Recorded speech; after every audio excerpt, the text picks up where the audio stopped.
Customer তো খাইবো, বাঁচিয়ে না নিলে তো দাম কইবো না। ভোর 6টায় শফি প্রতিদিন দোকানের ঝাড়ে শোনেন, আপা 1000 টাকা বাংটি দেন। বাংটি না, 1000 টাকা বাংটি তুমি কোথায় রাখতে? শুরুতেই এই তাহলে পুরো দিনটা কেমন যাবে, এই শঙ্কা পেয়ে বসেছে আসিয়াকে। মামা পিক আপ তো নিতে আসে না মামা। মাসুদের অটোরিকশার আবার কি হলো? সকালের শুরু তিনজনের তিন রকম, কিন্তু কার দিনটা কেমন যাবে এই চিন্তাটা সবারই এক।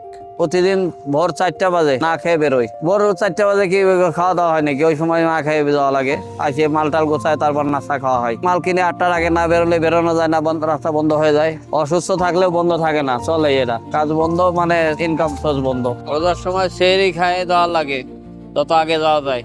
আমাদের উল্টো না, আমাদের ডিউটি একই। ভালো দিন মানে দোকানের মাল সব শেষ হয়ে যাওয়া আমার জন্য অবশ্যই ভালো। সকাল 5টাতে শুরু করে রান্না করি, ওই সারাদিন রান্না চলে। সকালে রান্না চলে, বাজার করি, ফাঁকে দিই আবার একবার। প্রতিদিন রান্না করতে 3 ঘন্টা লাগে, 4 ঘন্টা লাগে। হ্যাঁ, এখানে রান্না করি, এখানে বেচা কেনা করি, এখানে সবকিছু করি। নরম কমাস না, এটা কত করে ধরবেন? আমার প্রতিদিন পুঁজি লাগে 7,000, 8,000, 6,000, 8,500 এরকমের লাগে। না থাকলে মনে করেন নাই 10 টাকা নেই, আপনি চলে যান, পরে দিন আমার কাছে আসে, আবার পরে দিন। আবার আমি না থাকলে আমি রেখে দিই, ভাই পরের দিন খাওয়া দাওয়া করে আবার কাটাই দিয়ে যান, তবে ওখানে মিলতাল করে রাখি। সময় তো বেচা কিনে নাই, ওই যে করে রান্না করছি, বেচা কিনে হইলো হইলো, না হইলো না হইলো। কোনো যদি কোনো বেচাকে খাবার থাকে যায়, কারণ আমি ওই পরিমাণে বাজারটা করি আর কি, যেন আমার যদি না থাকে বাজারটা। হ্যাঁ, আমি ওইভাবেই বাজারটা করি। আমার প্রতিদিনের বাজার প্রতিদিন শেষ হয়ে যায়। যদিও বাচ্চা থাকে, আমি নিজেরা খাই বলে সবাই এখানে খাওয়া দাওয়া চলে। আমার 2টা ছেলে, 2টা মেয়ে। সরকারি জায়গায় উঠে যাওয়ার ভয় তো থাকে অবশ্যই, কারণ এটা যদি চলে যায় আমি কি করে খাবো? এটা তো আমার সম্বল, আমার তো আর এখানে কিছু নাই। এটা করে আমার খাইতে হবো, হয়তো অনেক সময় ভেঙে দেয়, অনেক সময় আবার উঠাই।